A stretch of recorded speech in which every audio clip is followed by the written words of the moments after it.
This is my Wolby articulating arm. Wolby's an awesome maker. You should definitely go check out his stuff. I use this for my camera, so I can position it wherever I want to, but you could use it for anything in the workshop, not just a camera. I mean, basically it's just having like an extra arm. I mean, let's say what it is. It's an arm. This thing's great, but I want something a little bit more aggressive. I want it to be way bigger, hold a lot more weight, and at the same time be able to hold different types of attachments. So I can just put like a light on it or a shop vac or whatever. That's the whole point, is I'm doing stuff, I need another hand there to be able to hold things for me. And for good measure, let's have it slide around the ceiling too. I mean, why not? Now, a few years ago, I did make an oversized version of this out of wood, and during testing, it shattered. So let's hope that doesn't happen again. This time around, aluminum. This thing's gonna be a beast. We're gonna need some arms, probably several of them. I'm gonna come to length over the table saw. Honestly, I don't intend to use any fancy metal working tools for this project. We're using non-ferrous metal, so woodworking tools will be just fine. I am using a metal cutting blade though. These pieces are a bit thick and I don't want to dull a regular woodworking blade, and I want to get a good cut, so metal cutting blade works better for this. Some of you may shy away from a project like this because it's metal and not wood. I totally get it, I was the same way too, but Woodworkers Good of America really helped me out with this one, and that's why they're the perfect sponsor for today's video. Woodworkers Good of America is your online resource for woodworking instructions, ideas, and information. I've used non-ferrous metal like aluminum and brass for years, but I've got a new saw now, and it's a saw stop, and you can't just simply start cutting metal on a saw stop. There's steps you got to take with this one. I also have never made a project like this out of metal. I took a time out, went to Woodworkers Good of America, wanted to see what they have on the topic. Sure enough, they have several videos that walk you through the entire process, including using a saw stop. As a member, you'll get access to Woodworkers Good of America's live stream tutorials and Q&As where expert instructors will talk about tips and answer questions and engage with the Woodworkers Good of America community in real time. I found this part incredibly helpful because not only did I get to see videos on how to use woodworking tools to cut metal, but I also could hear the questions being asked by the other community members, and they asked some really good questions about techniques and what do you do about the metal particles from all of this that go in your dust collection. The first 1,000 of you that are watching this video that scan the QR code on the screen or use the link down in the video description will get 1 year premium membership to Woodworkers Good of America for only $1.49. This offers for new members only. Thank you to Woodworkers Good of America for sponsoring this video and for arming me with some knowledge to take on a project like this. Oh, I got some more metal to cut now.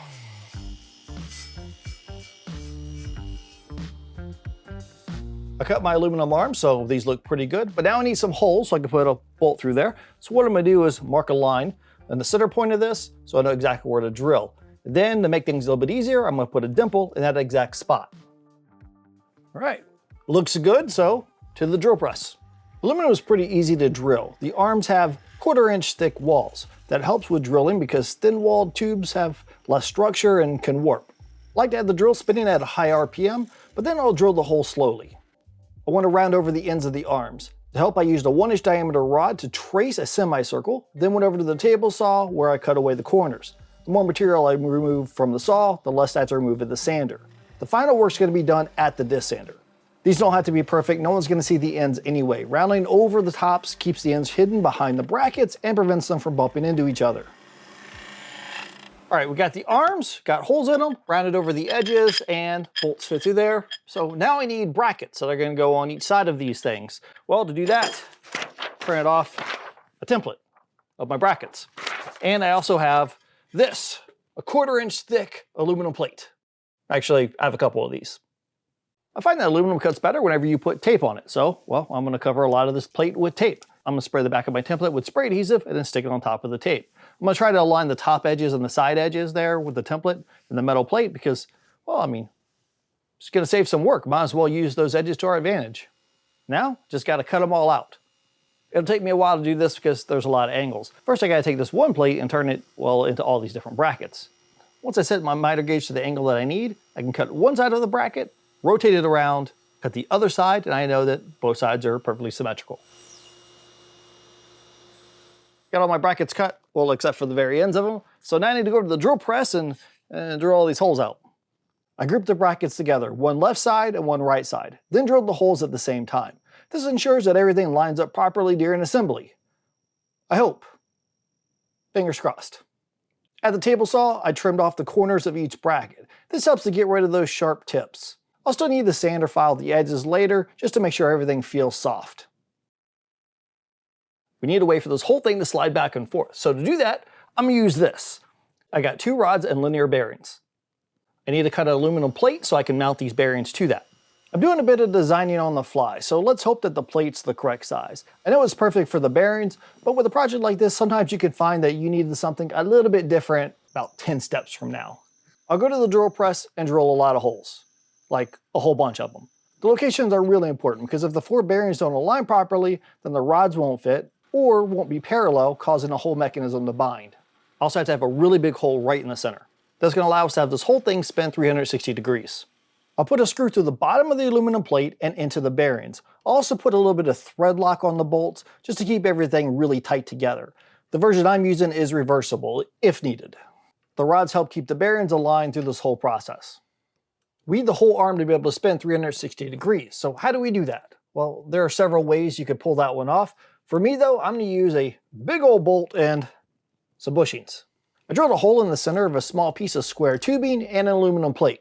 These pieces will be connected together with bolts and lock nuts. My large bolt's going to go through the bearing plate, through the bushing, aluminum plate, and the tubing. A locking nut clamps the whole thing together.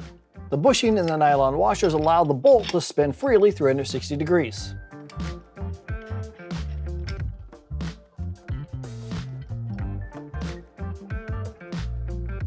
There we go, now we have a giant swivel. So now that the swivel mechanism's made, we had to assemble the rest of that top head. Well, that's gonna go something like this. I'm gonna put bolts through the bracket and then add nylon washers. The bolts are gonna go through the square tubing and also into the arms. And I also made a small piece of tubing that goes along the bottom so the bracket doesn't bind whenever I clamp this whole thing together. Add more nylon washers and then the other bracket. The bolts are topped off with washers and nuts. Once I pivot the arm in the direction I want it, I need to be able to lock this thing down so it doesn't keep swiveling. So to do that, I drilled a hole in the aluminum plate that's attached to the top head. And that's for me to be able to put a bolt down there and a handle, and I can just turn that handle or that knob and it'll lock this thing down. Well, I don't have a bolt that's long enough for the handles I have in the shop. Until I get some, till they arrive, I'm gonna improvise and just use an eye bolt. I'll feed the eye bolt through the hole, and then I have a knurled nut that I don't know, I got from a piece of camera equipment or something. I don't know, but it's pretty handy. So I can screw that onto the other side, and that allows me to easily adjust the eye bolt to whatever I want.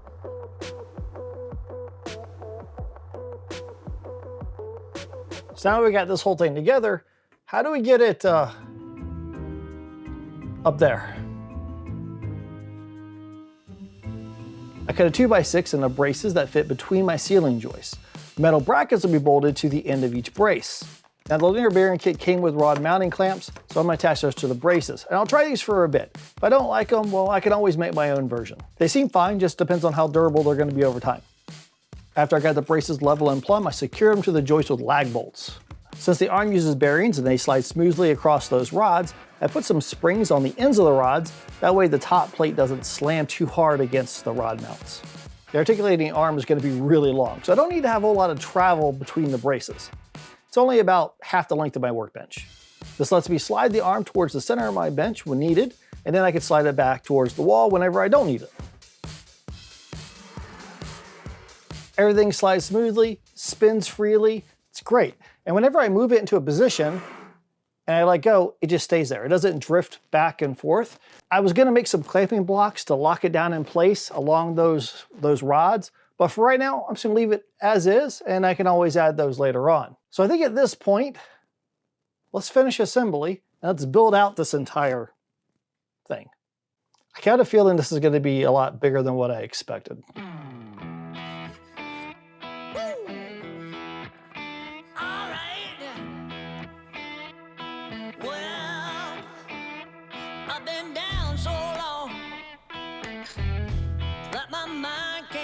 No rest. No, no.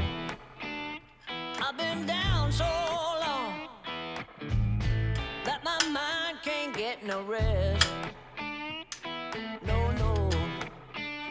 This ain't easy, darling, 'cause the devil's on my trail.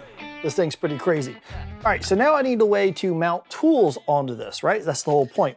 So I've got my plates here that I'm gonna end up putting right here on the end of it, but then I need something connected to that so that I can put my camera or my Shop Vac or whatever else on there. So what I need to do is probably start cutting some materials. I'm gonna cut a piece of square tubing. It's gonna run from the bottom of the plate and stick out, I don't know, however far I feel like it needs to stick out. I think I'll cut a small plate that fits on top of the tubing just to give a wider platform for the tools. It needs 3 holes. 2 are gonna be for bolts that connect to the tubing. The 3rd hole is for a bolt that's gonna connect to my tools. I'll show you how that works later on. This is the piece of the arm that I'm probably gonna touch the most because, well, that's where the tools are gonna be at, right? So I wanna make sure that there's no sharp edges. I cut off all the corners and then I filed over the edges smooth. The 2 pieces are held together with bolts and nuts. Pretty simple stuff. For the tools, I'm gonna use a ball head mount. Now this is great for a camera, so if you've ever used a camera, you probably know what a ball head mount is. But this will also be great for tools because I can spin it around 360 degrees, pivot it to wherever I want to, lock it in place.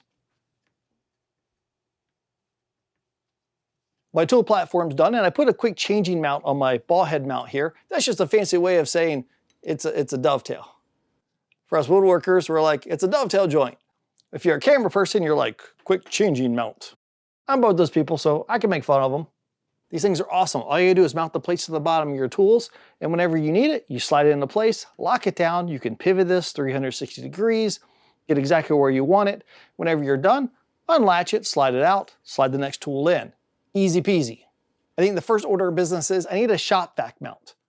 Well, a mount for the Shop Vac hose, not the actual Shop Vac. My arm's not big enough for the Shop Vac. I designed a shop-made clamping bracket using Inkscape. Then I printed off a template, stuck it to a piece of plywood, and then cut out the interior of it using my scroll saw. I guess I could have did this part last, not first, but I really think I needed a break from drilling all those holes. Because then right after this, I had to go drill more holes. I drilled 2 holes in it, a large one and a not so large one. This is what's gonna make the whole clamp, clamp. I went back to the scroll saw and I cut out the outside profile of the clamping bracket. After everything looked pretty, I went over to the table saw and I cut a dado across the middle of a piece of plywood. This is gonna be the base of the clamp, so the first piece is gonna fit into the second piece.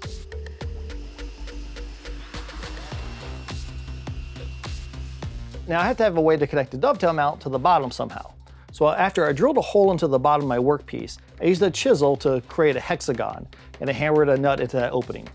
The reason why I needed those 2 holes before, well, a threaded insert and a bolt. So I put the threaded insert in there, screwed the bolt in, and then voila, whenever you tighten down the bolt, it clamps down the clamp. The dovetail mount has a screw, so I can easily screw it into that nut that I embedded into the plywood, and just like that, I got a shop-made vacuum clamp hose holder thing. That's a highly technical term. Trademark, copyright.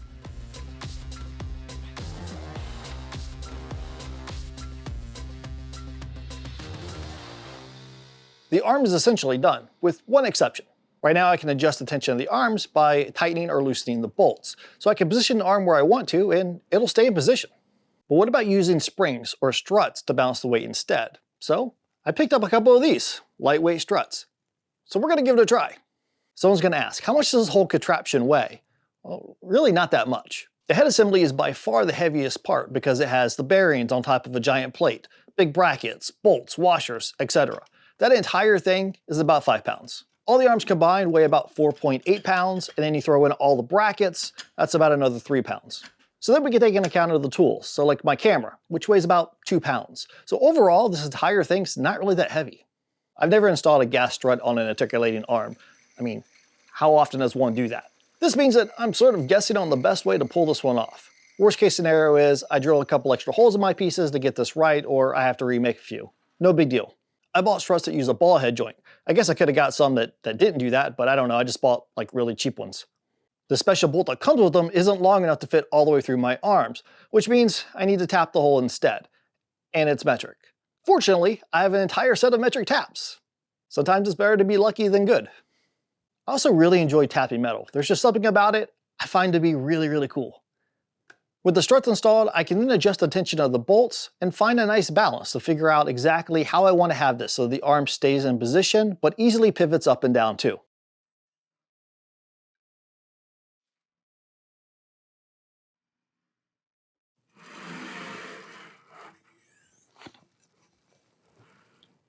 I love this silly thing. It turned out great. Thank you to everyone over on Patreon for supporting us around here. You guys are amazing. Until we meet again, get in your shop and build something awesome.